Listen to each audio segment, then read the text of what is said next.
In this video, I'm going to take a walk around Verulamium and see what survives from 2,000 years ago from the old Roman town that used to stand on this site.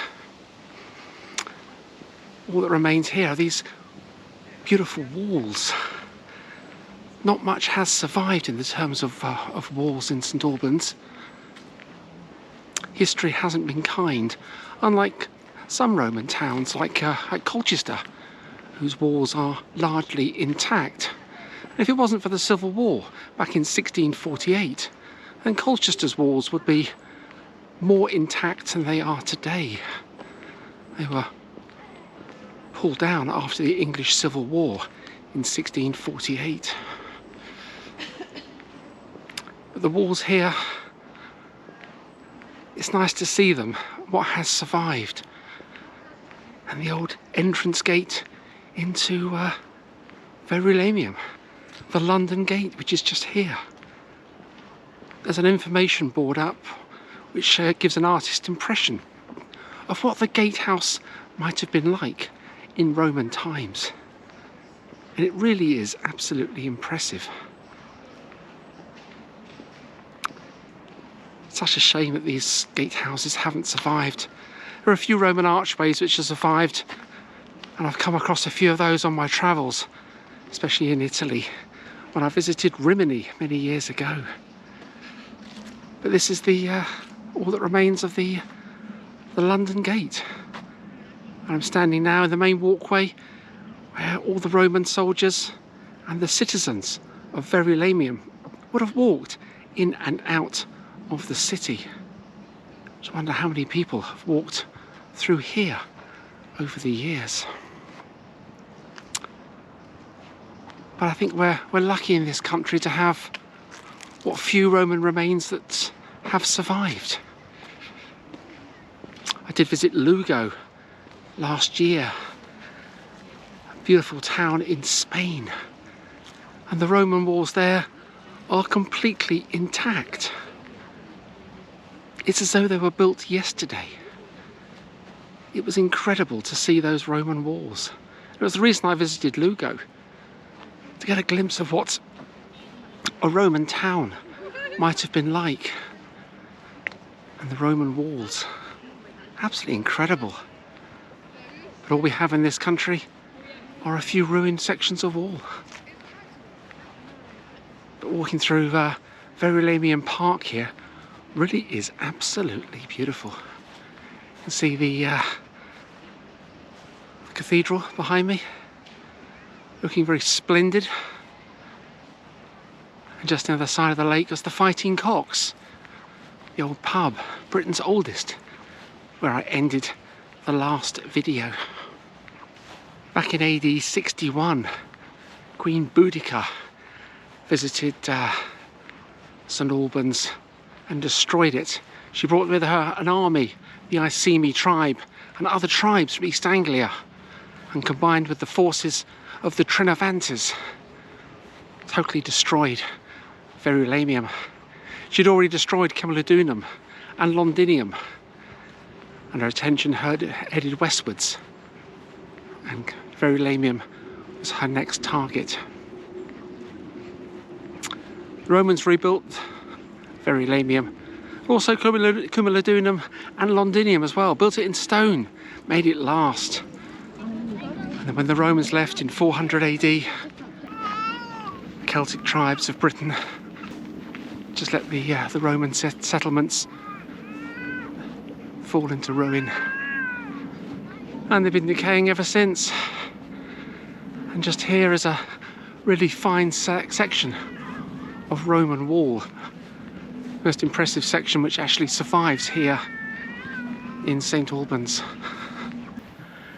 It's only from looking at artists' impressions and Roman walls from other towns and cities around Europe we get a picture of what these walls might have been like back in Roman times.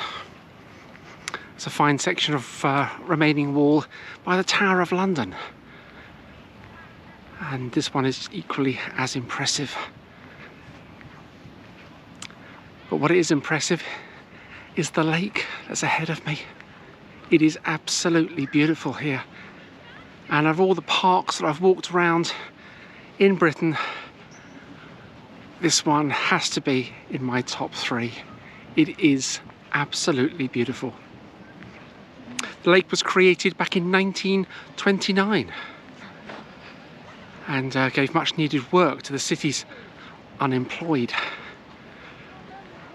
It's fed by the River Ver, from which Verulamium takes its name.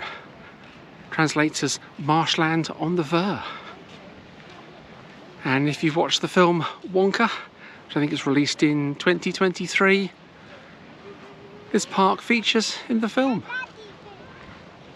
And I've been walking through here on and off for 50 years. First came to St Albans with my grandfather back in 1974. And I visited the Roman sites. And it's from my grandfather that I developed my love of Roman history, because he was into that. Bless him. He's no longer with us, but he is in my mind because he inspired me with Roman history. And walking through this park, walking where the Romans once were, really fills me with interest. But let's head on a little further into the park and try and find the old Roman baths. There's a lovely old church here as well, and an amphitheatre. So let's explore Verulamium.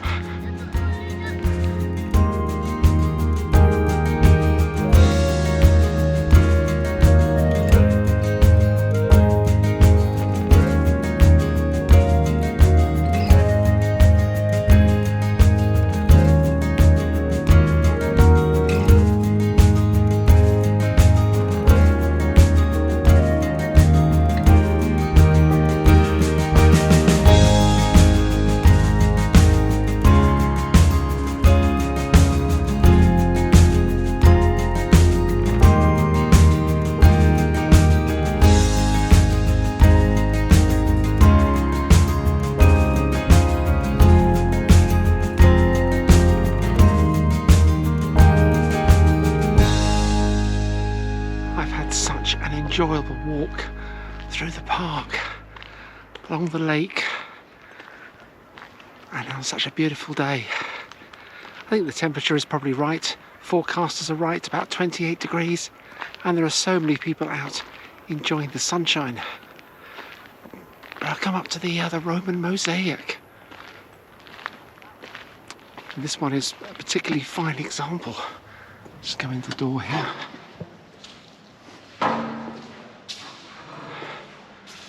Wow, this is absolutely beautiful.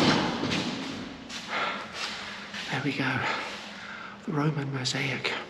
It's actually a hypocaust here. There's a channel which comes in from the outside. There's been a furnace, there were burnt wood, other materials to maintain the heat. The heat would have flowed through under the floor to heat the building. Romans were masters at underfloor heating. Whether this was used as a bath or as just a part of a room, they just heated the floor. The information boards aren't clear on that. What they are clear on is the date around 180 AD. And looking at this mosaic, it really is absolutely incredible to look at it. The attention to detail. And this is one of the finest that has been preserved in England. And it's worth coming to St Albans just to see this. I do love my Roman history, architecture, and to come and see this, it really is so exciting.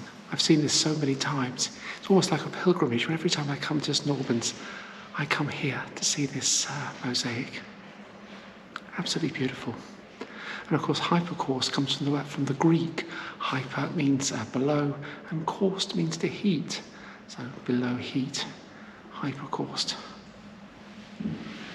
Absolutely wonderful, it really is. There's also a museum here in Verulamium. and the Roman Amphitheatre.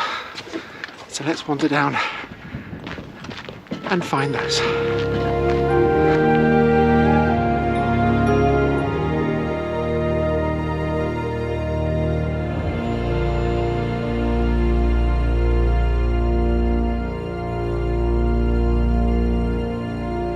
Just walked past the Roman Museum.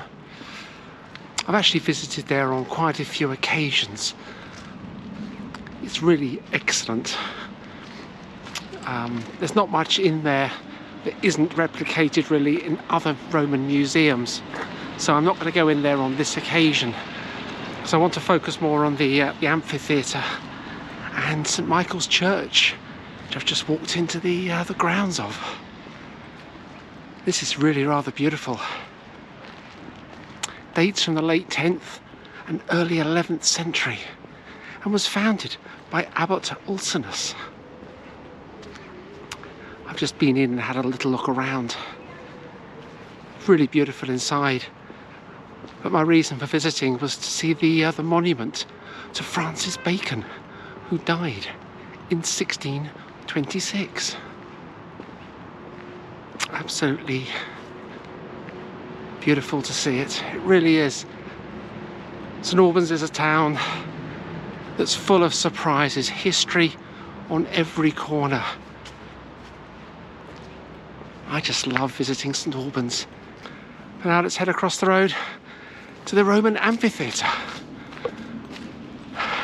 And my main reason for coming to St Albans.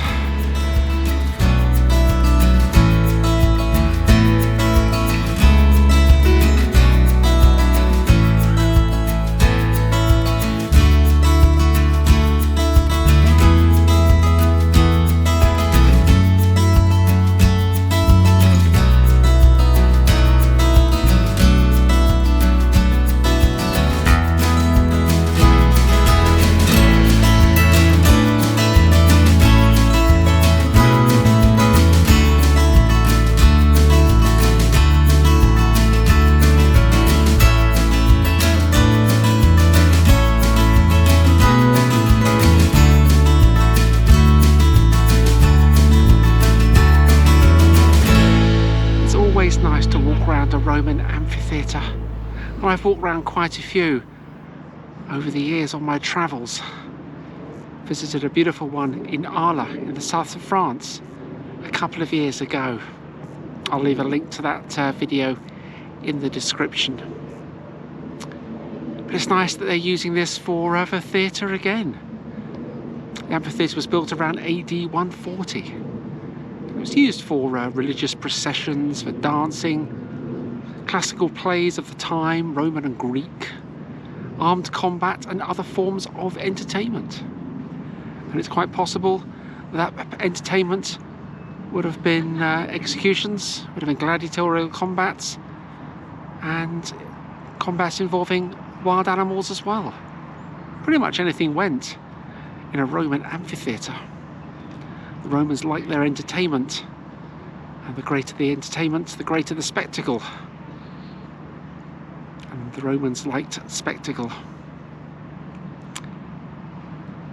But this is where I'm going to end my video here, from the amphitheatre, on this gloriously hot, sunny day. I've had an absolutely fantastic day walking through St Albans, and there's just so much to see.